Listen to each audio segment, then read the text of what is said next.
students, how are you all? I hope you all are doing good. Children, as you all are aware that in yesterday's class we had started revision of chapter 12 and that same chapter we are going to continue today. Now children, in today's session we have done the introduction of geometry and we have seen your concept of line, segment, ray and an angle also. Types of angle also we have done yesterday. Today children, we are going to start with our exercise 12.2. Although we have finished with the concept of an angle yesterday, today I will start with an introduction of an angle. What do you mean by an angle? Two rays meet at one point is known as an angle. Two rays meet at one point is known as an angle. After that, an angle is formed, then the arms are known as, the sides are known as arms, and the point where does they meet, that is known as vertex. That is very important because sometimes whenever we were asking what is the vertex of an angle, then children are not aware about what is vertex. Vertex means corner where the two rays meet at that. Now children will start with exercise 12.2. Since this is your revision class, some part I will do it on the board and after that rest of the questions you are going to do it in your practice work. Now question 1. Which angle is smaller in each of the following pairs of marked angles? Now I want to show you this in your book, that this question number 1. Already in this angles have been marked. So you have to only compare it. By looking into the angle, on the angle, you will be able to know that which angle is smaller. So A part you have been given with two angles. Question number 1, A part, that is CDE, that is CDE, and the measure of angle is 65 degree, that is 65 degree. Another angle which is given, which is drawn here, that is PQR, that is PQR. And what is the measure here, that is 40 degree. 65 degree and here it is 40 degree. Now what is asked in this question number 1A part, that which angle is smaller in each of the following, that which angle is smaller in this. Now as you can see, the measure of angle CDE, measure of both the angle we will write CDE is equals to 65 degree and angle PQR is equal to 40 degree. Therefore, which one is smaller? This one is smaller, we write therefore angle PQR is smaller. PQR is smaller than angle CDE, because here we are going to do comparison. Which one is smaller? It is asked in the way of comparison that which angle is smaller. That you have to mention over there. Fine. Angle CDE is given to you. Angle CDE, that is of 65 degree. Angle PQR, it is of 40 degree measure. We have written this measure CDE 65 degree and angle PQR, that is 40 degree. Therefore, angle PQR is smaller than angle CD and E. Angle PQR is smaller than angle CDE. Now B part which is given in your book, angle PQR, that is of 90 degree. Angle PQR, B part, let's see B part, angle PQR, two angles have been given and they have been of different measure. So let's see B part, angle this, angle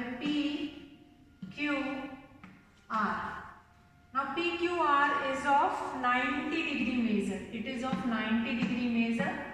Then next is MNO. Angle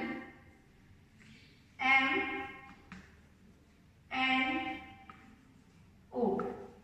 It is of measure 125 degree. 125 degree. So, which one is smaller? We are going to write the measure of angle PQR. The measure of this angle is 90 degree. Then we will come to the next angle. What is the measure of this angle MNO? That is 125 degree. Which angle is smaller? Which angle is smaller? Therefore, angle PQR is smaller. If you will write that much, then also it is sufficient. PQR is smaller. If you will see, so angle PQR is smaller. Similarly, if children, you will see in your book, you have been given C part where angle PQR is 130 degree and ABC is 70 degree. You can compare both the angle. Yes, obviously 70 degree is smaller. So you will write it, angle ABC is smaller. So that is there in your book. Now D part, in which when the angle is given separately, then there is no issue. But when the angle is formed inside one angle, then what happened and how you are going to find it out that which angle is smaller? Obviously the bigger angle will be the bigger size also. So let's see how. That is your D part in your book. That is question number 1, D part. Question number 1, D part. Let's come to that D part. Now here within one figure only 2 angles have been formed. Here this kind of a figure will be formed in your this A, B, C, and then one more is this is D. Okay, fine. Now one is this whole angle, that is angle ABC. One is this whole angle ABC. Another is this half angle, that is angle DBC. Now if you will not measure the angle, then also by looking into that or by looking at that angle, you can compare that which angle is smaller. ABC is this whole angle, ABC, and DBC. So here you don't require to write the measure of the angle. It is not necessary to write the measure of the angle. You can look into it, you can look into the figure and you can write it out. You can find it out whether this angle is smaller or which angle is smaller. That you can find it out. So here I can look into it and we can find it out. Therefore, or we can write that DBC. This DBC is smaller. If I will not measure it, then also I will be able to know that, because I can say this angle ABC is the whole and this DBC is the half one. So these angles have been marked in your book, and by looking into that angle you can tell that which angle is smaller. Similarly, this is your D part, then E part is again same as of this D part. 2 angles have been marked in one only, and you have to find it out which angle is smaller. Again, half and the whole will be there. How we will name that angle, that is very important. So that is your question number 1 of exercise 12.2, which is very important, that how to find it out which angle is smaller. Now question number 2 is which angle is greater in each of the following pair. That in each of the following pair, which angle is greater. That is very important. Let's see how you are going to find it out. So let's start with that question number 2. Again we have that same same kind of a question, that angle is marked within it, within one figure, and you have to tell which angle is greater. Let's see. Let's draw it and then we will understand that how to find it.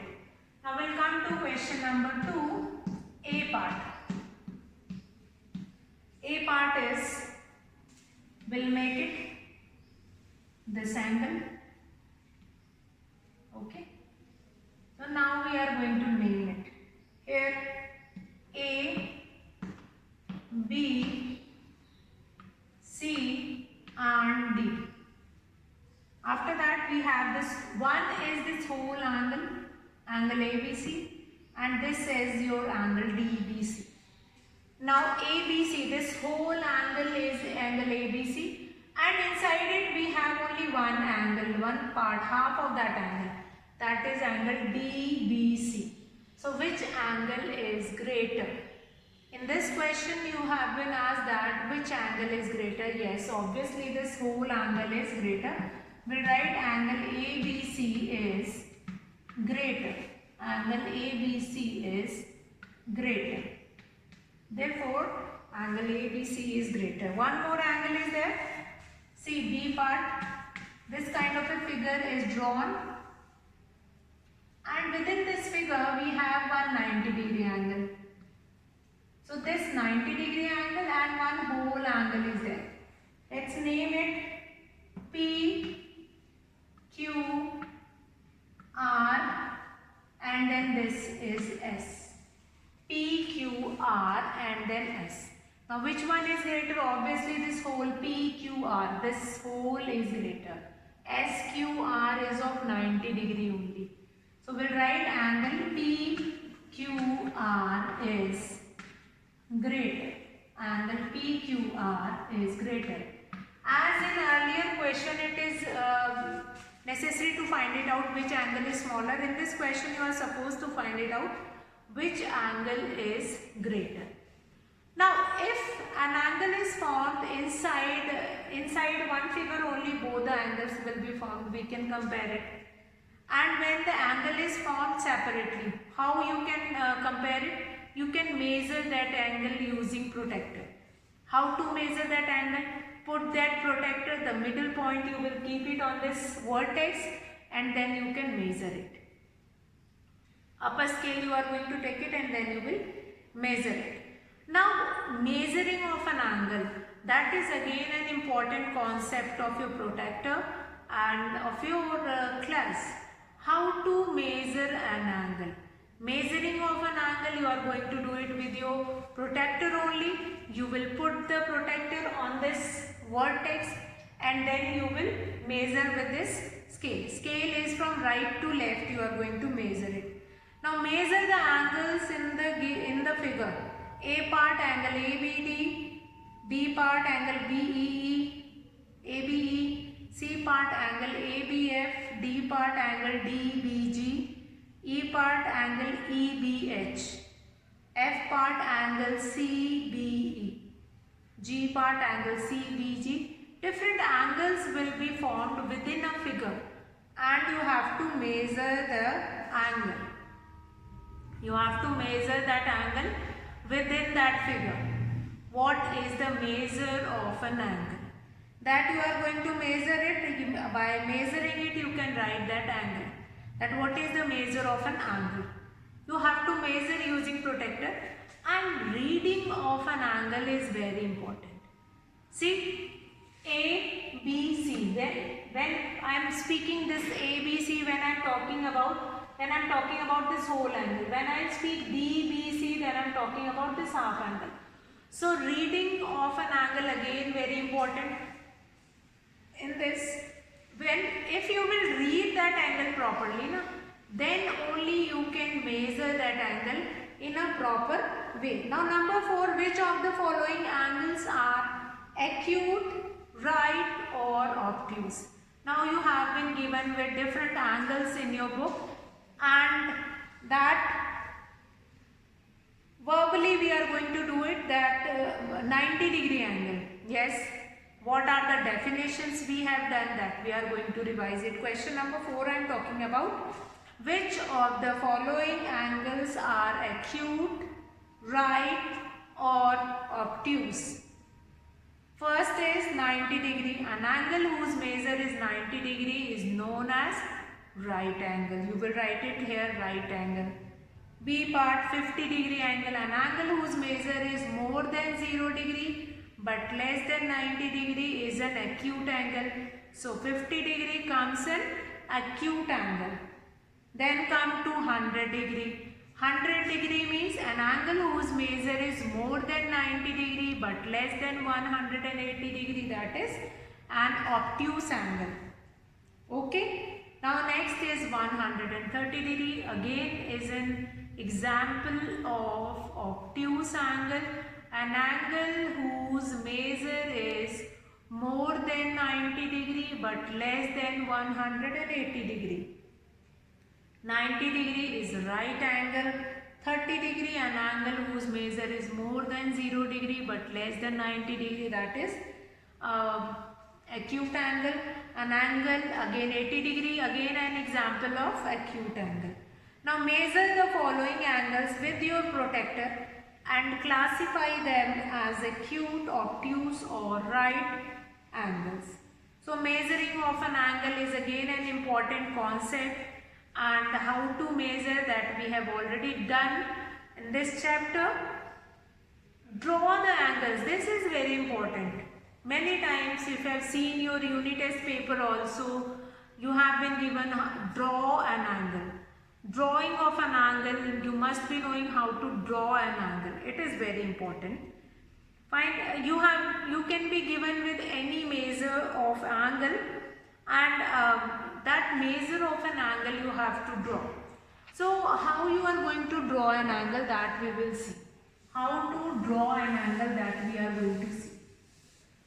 Drawing of an angle is very important. Measuring you can do it with protractor, but drawing of an angle is very important. Let's see how. Now drawing of an angle, let's see this 35 degree. Question number 6, A part. That is 35 degree. So we are going to see the different steps which we are going to use to draw an angle. First of all, we'll draw our baseline, and here we are going to put the protractor, and middle part of that protractor we will keep it here, and then we will mark here, like here we have marked. Then we are going to join these 2 points and mark as a ray. This will be measure of this angle. 35 degree, will name that angle A, B and C. A, B, C. So what we have done? We have drawn the base of that angle, and after drawing the base of an angle, then we'll mark that particular point. We'll mark that particular point on one place. After marking it, then we will join that point with this vertex, and then an angle of 35 degree measure will be formed. Similarly, we can draw any angle of any measure. Let's see one more example, that is B part. B part is of 60 degree. B part is of 60 degree. Okay. So B part is 60 degree. Again we are going to draw a baseline. We'll put the protractor middle point here, and then we will mark here, and then we will join it. Now what it is? It is an angle of 60 degree. We'll name it PQR. PQR, ABC, MNO. Any name we can take it. We can give any name. So that is measuring of an angle is very important. After measuring, then you can learn how to draw it. Now we have 45 degree, 60 degree angle. Then again, let's take a D part, that is of 90 degree. D part is of 90 degree. D part is of 90 degree. So for 90 degree also we have to that baseline. After that, here we are going to put the protector, and then we will put the point on 90 degree, and then we will join it. Now this is A, B and C. Again it is of 90 degree. Naming of an angle is very important. When you will name that angle, that is very important. Let's come to some obtuse angle. We have done few acute angle, and then this is your right angle. Now let's do some examples of obtuse angle. So we'll start with F part. F part, that is 145 degree. F part is 145 degree. Let's see how to draw F part 145 degree. Draw a baseline, put the compass here, a protector here, mark here 145 degree, join it, name it P, Q, R, and mark this angle 145 degree. That's it. 145 degree, that's it. So that is your angle, that is your obtuse angle, as an example of obtuse angle. So what we are doing right now, we are learning how to draw an angle. So this angle also we have drawn. This is an example of obtuse angle. Again, that will be made towards right, and after that angle will be made on left side. So right hand stands for the baseline and left will be stands for an angle. Whether it is acute or obtuse, acute or obtuse, it will be mentioned with the on the left side only. Sometimes children are making angles on the wrong side also. Sometimes children are making from the on the wrong side also. So that you have to keep it in your mind how to form it. And sometimes the angle they were forming like this also. So like that also the angle is not incorrect, but remember that to make it in a same way, in the same order. Okay, now that is your question number 6. F part we have done, how to draw a measure of 145 degree. After 145 we have 150 degree, 155, 110, 20. Okay, you can draw those angles. Now we'll come to question number 7. What is the measure of each angle of a rectangle? Now a rectangle, we know that opposite sides are equal, means they are equidistant to each other. Opposite sides are equal, so it means they are equidistant to each other. And we know that they are forming 90 degree angle because the sides are, question number 7, the sides are perpendicular to each other. The sides are perpendicular to each other.